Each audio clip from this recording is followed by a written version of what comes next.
అందరికీ నమస్కారం. నా పేరు పి వీక్షశ్రీ. ఈరోజు నేను 3వ తరగతిలో ఉన్న చదువు చదవకున్నా అనే పద్యాన్ని ఈరోజు మీ అందరికీ చెప్పబోతున్నాను.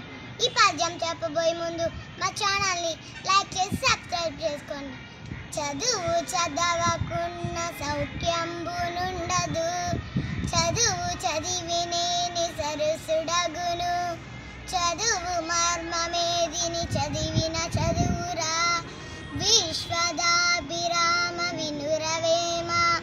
బావ ఓవేమ, మనం సుఖంగా జీవించాలంటే చదువు ఉండాలి.